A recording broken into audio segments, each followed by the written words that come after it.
Hello friends, एक बार फिर से श्योर सक्सेस एकेडमी में आपका स्वागत करता हूं। जैसा कि आपको पता है कि हम एमपी के पढ़ रहे हैं आसान भाषा में और ट्रिक के साथ। और पिछले 2 वीडियोस में हमने मध्य प्रदेश की नदी घाटी परियोजना देखी थी। कुल 14 नदी घाटी परियोजना हम पढ़ चुके हैं। पिछले वीडियो में 12 देखी थी। आई होप कि आपको पसंद आ रही होगी। आपके लाइक, शेयर और सब्सक्राइब इस बात का जो है इंडिकेशन दे रहे हैं मुझे। अब इस नदी घाटी परियोजना का हम आखिरी ये लेक्चर पढ़ लेते हैं। इसमें 16 छोटी छोटी परियोजनाएँ पढ़ाऊँगा मैं आपको, ठीक है, कि कौन सी परियोजना है और लाभान्वित जिला कौन सा है। तो चलिए स्टार्ट करते हैं। बेनगंगा परियोजना। तो सीधी सी बात है, बेनगंगा परियोजना किस नदी पे होगी? बेनगंगा पे होगी। मैंने आपको नदी बताई बेनगंगा। अच्छा, बेनगंगा नदी किस जिले पे है? इससे लाभान्वित जिला कौन सा है? तो 2 जिले, बालाघाट और सिवनी। अब देखिए ट्रिक क्या है, गंगा की बेन बासी, बेनगंगा, गंगा की बेन, गंगा की सिस्टर क्या है? बासी। बासी क्यों बोला मैंने? बा से बालाघाट आ जाएगा और सी से सिवनी आ जाएगा। तो गंगा की बेन बासी मतलब बेनगंगा परियोजना बेनगंगा नदी पर है और उससे लाभान्वित जिला कौन कौन सा है? बालाघाट और सिवनी है, ठीक है। आई होप आपको समझ में आया होगा। आगे बात करते हैं बारना परियोजना। बारना परियोजना किस नदी पे है? बारना नदी पे है और इससे लाभान्वित जिले कौन कौन से? एक तो रायसेन है और सीहोर है। अब इसे कैसे याद रखेंगे? देखिए बारना मालवी शब्द है, इसको एक्चुअल बोलते हैं जलाना। बारना मतलब जलाना। तो जलाने से पहले आप किसी न किसी की राय लोगे ना, रायसेन सीहोर। कोई सिंह मतलब आपके घर में जो मेन होगा, आपके दादाजी बड़े होंगे, आपके पिताजी बड़े होंगे। आप कोई कागज़ वगैरह कोई भी चीज़ जलाते हो तो पहले उनसे पूछते हो कि आपके काम की तो नहीं है। या आपकी मम्मी जी भी निकालती तो आपके पापा से पूछती। जो घर का जो मुखिया है, सबसे ज़्यादा जिसकी बातें मानती, इसका आदेश चलता है, जो चीज़ों को जो है मैनेज करता है, उससे पूछा जाता है पिताजी दादाजी के ये चीज़ जला रहे हैं तो इसको आप चेक कर लीजिए, है ना। तो आप राय मांगते हो। अगर बिना पूछे जला दो, अगर काम के कागज़ जल गए तो फिर आपको डांट पड़ेगी, ठीक है। तो बारना मतलब जलाना। तो बारना परियोजना बारना नदी पे। तो किसी भी चीज़ को जलाने से पहले, बारने से पहले आप क्या करोगे? राय लोगे सिंह की मतलब आपके घर में जो भी बोझ होगा उसकी राय लोगे। चलिए आगे बात करते हैं माही परियोजना के बारे में बात करते हैं। माही मतलब महेंद्र सिंह धोनी। माही परियोजना किस नदी पे? माही नदी पे। और आपको बताया मैंने माही के बारे में, है ना। माही के पास माही जो है धार, माही के पास धार है बैट की और बहुत अच्छी बैटिंग करता हो, झाबुआ, ठीक है, धार झाबुआ। तो माही परियोजना माही नदी पे है और लाभान्वित जिला धार झाबुआ। तो झा से झाबुआ का झा ले लो और धार का धा ले दो। जाधा क्या हो गया? जाधा। माही जो है बहुत ज़्यादा अच्छी बैटिंग करता है ना। माही की बैट में धार है, वो बहुत ज़्यादा अच्छी बैटिंग करता है, ठीक है। आगे अगली परियोजना है थावर परियोजना। वर वधु जहाँ होती है वहाँ शादी हो जाती है। तो थावर परियोजना कौन सी नदी पे? थावर नदी पे। तो कुछ ज़्यादा याद करने की आवश्यकता नहीं, थावर परियोजना थावर नदी पे। अब थावर वर आ गया तो क्या करेंगे? मांडा कर दोगे आप, मंडला, मांडा हो जाएगा मतलब विवाह हो जाएगा। थावर परियोजना किस नदी पे? थावर नदी पे। अब जब वर मिल गया, वधु मिल गई तो क्या हो जाएगा? मांडा हो जाएगा, मंडला, मांडा मतलब विवाह हो जाएगा। आगे चलते हैं। चोरल परियोजना चोरल नदी पे है। चोरल परियोजना चोरल नदी पे और लाभान्वित जिला कौन सा है? महू और इंदौर। अब चोरल में देखिए क्या आ रहा है? चोर क्या आ रहा है? चोर, थीफ, चोर। इस दुनिया में कोई भी ईमानदार नहीं है। छोटी बड़ी चोरी हर व्यक्ति अपने बिजनेस धंधे में करता है। तो चोर कहाँ है? महू और इंदौर। तो इंदौर को इस दौर पढ़ो। इस दौर में मैं हूँ, महू को मैं हूँ, इस दौर में मैं हूँ चोर।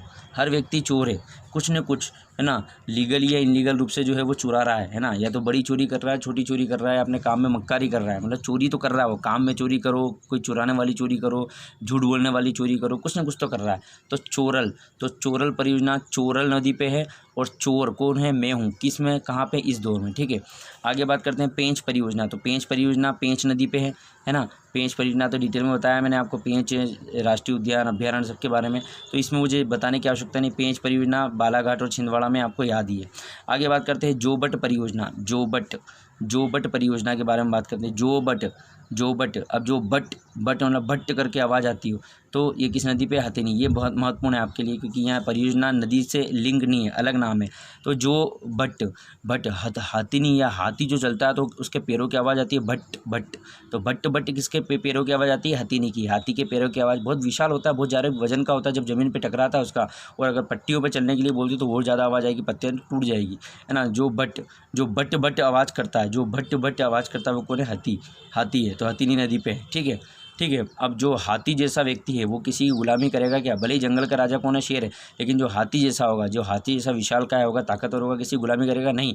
तो शहीद चंद्रशेखर आज़ाद जो है वो शहीद क्यों हुए? शहीद चंद्रशेखर आज़ाद शहीद इसलिए हुए क्योंकि उन्होंने अंग्रेज़ों की गुलामी नहीं की। क्यों? क्योंकि वो तो विशाल थे, हाथी के समान, वो किससे डरते नहीं थे। और वो उनका लाभान्वित जिला कौन सा है? अलीराजपुर। अलीराजपुर। उन्होंने अपने जीवन में राज किया, है ना, अपने मन मुताबिक जिए, लेकिन जब उनकी बात नहीं मानी गई और विद्रोह हुआ तो वो शहीद हो गए, उन्होंने गुलामी नहीं सही। ठीक है, आगे बात करते हैं केन परियोजना। केन परियोजना की बात करें तो केन परियोजना किस नदी पे है? केन नदी पे, तो है ना। और छतरपुर पन्ना, ये भी मैं आपको बता सकता हूँ, है ना। केन छत, है ना, ये भी अपन पढ़ चुके हैं। केन परियोजना, केन अभ्यारण्य, केन, जो भी मैंने कई आपको जो है इस प्रकार के चीज़ें बताई, इसमें केन और छतरपुर का आपको जो है कॉम्बिनेशन मिला है। तो केन परियोजना केन नदी पे और छतरपुर पन्ना में। चलिए आगे बात करते हैं और छोटी छोटी परियोजना देखते हैं। 23वीं परियोजना हमारी जो है बाघ परियोजना। बाघ परियोजना बाघ नदी पे है और काली सागर परियोजना बाघ नदी पे है ना। ये दोनों एक साथ याद रखना है। बाघ काला, कौन सा बाघ? कौन से कलर का बाघ? काले कलर का बाघ। तो बाघ परियोजना यानी कि और काली सागर परियोजना किस नदी पे है? बाघ नदी पे। तो कैसे याद रखेंगे? काला बाघ बाघ, काला बाघ बाघ, है ना। तो बाघ परियोजना, काली सागर परियोजना बाघ नदी पे। और लाभान्वित राज्य जो है इनके मध्य प्रदेश, महाराष्ट्र, है ना। आगे बढ़ते हैं। 25वीं परियोजना हमारी हालोन परियोजना। हाँ लोन, है ना, हालोन, लोन लेते हैं ना बैंक से, है ना। हालोन परियोजना किस नदी पे? हालोन। अब बोलेंगे सर नदियों के नाम ही नहीं सुने, तो मैंने आपको पहले ही बताया था कि मध्य प्रदेश में 200 से ज़्यादा नदियाँ हैं। हमने पढ़ी केवल 19 है, लेकिन 200 से ज़्यादा नदियाँ हैं, है ना। छोटी छोटी परियोजना जिसको आपको पढ़ने की आवश्यकता नहीं, लेकिन हाँ जहाँ इनका यो परियोजनाएँ चल रही है वो आपसे पूछी जा सकती है कि हालोन परियोजना किस नदी पे, या हालोन परियोजना से लाभान्वित जिला कौन सा है। तो हालोन परियोजना किस नदी पे? हालोन परियोजना। अच्छा, इसका लाभान्वित जिला कौन सा? मंडला। तो देखिए हाँ लोन, अगर आपको किसी से लोन चाहिए ना तो उसका आगे आपको मंडराना पड़ेगा, है ना। बैंक मैनेजर के आगे, है ना, कैशियर के आगे आपको मंडराना पड़ेगा, है ना। क्योंकि ऐसा कहा जाता है कि हमारे देश में जिन लोगों को लोन की आवश्यकता है उसको लोन नहीं मिलता, जिनको नहीं आवश्यकता उनको मिलता है। जैसे विजय माल्या आपने देख चुके हैं, देश छोड़ के भाग गए, है ना। कहीं ना कहीं इन्होंने करप्शन करके लोन लिया है, अधिकारियों को खरीद के लोन लिया है, इनको ज़रूरत नहीं थी तो भी लोन लिया है और अब ये डिफ़ॉल्टर घोषित हो गए। लेकिन जो गरीब आदमी जिसको लोन चाहिए उसको नहीं मिलता, ये बड़ी विडम्बना है। चलिए हम हमारी बात पे आ जाते हैं। हाँ लोन, अगर आपको हाँ लोन चाहिए, हाँ मुझे लोन चाहिए, तो क्या आपको मंडराना पड़ेगा, रिश्वत देना पड़ेगी, आपको मंडराना पड़ेगा, मतलब मंडला। आगे बात करते हैं लोअर गोई परियोजना। तो देखो लोअर हटा दो, बचा क्या? गोई। तो गोई परियोजना कहीं पे? गोई नदी पे।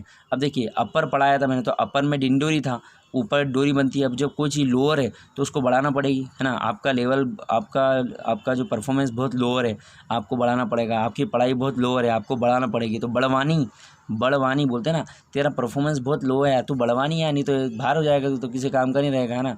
यहाँ का रहेगा ना वहाँ, है ना, घर का रहेगा ना घाट का, तो बड़ा। अगर इस लाइन में लेना है तो तेरा परफॉर्मेंस बढ़ा, तो लोअर है तेरा परफॉर्मेंस, को क्या करें? बढ़ा। आगे बात करते हैं बावन थड़ी परियोजना। मोस्ट इंपॉर्टेंट है बावन थड़ी परियोजना। देखो बावन थड़ी, तो थड़ी को पढ़ो घड़ी वॉच। बावन घड़ी, थड़ी की जगह घड़ी। तो घड़ी कितने रुपए की? 52 रुपये की। घड़ी कितने रुपए की है? 52 रुपये की है। घड़ी कितने रुपए की है? 52 रुपये की है। ठीक है, क्या आप लेने के लिए राजी है? हाँ मैं राजी हूँ। ठीक है, तो 52 थड़ी परियोजना का एक और नाम क्या है? राजीव सागर परियोजना। ठीक है, 52 थड़ी परियोजना का एक और नाम क्या है? राजीव सागर परियोजना। 52 थड़ी, घड़ी कितने की है? 52 रुपये की। क्या आप इसे लेने के राजी? हाँ राजी है। किस नदी पे? 52 थड़ी पे। राज्य क्या है? मध्य प्रदेश महाराष्ट्र। और लाभान्वित जिला क्या है? बालाघाट। बाला यानी बच्चे से पूछ रहे हैं कि ये घड़ी 52 रुपये की है, क्या तू ले सकता है? बच्चे तेरे पास 52 रुपये है? हाँ है, मैंने इकट्ठे किए हैं, राजी। आगे बात करते हैं भांडेर परियोजना कहाँ है? बेतवा नदी पे। ये महत्वपूर्ण है। भांडेर, बेतवा और दतिया याद रखना है।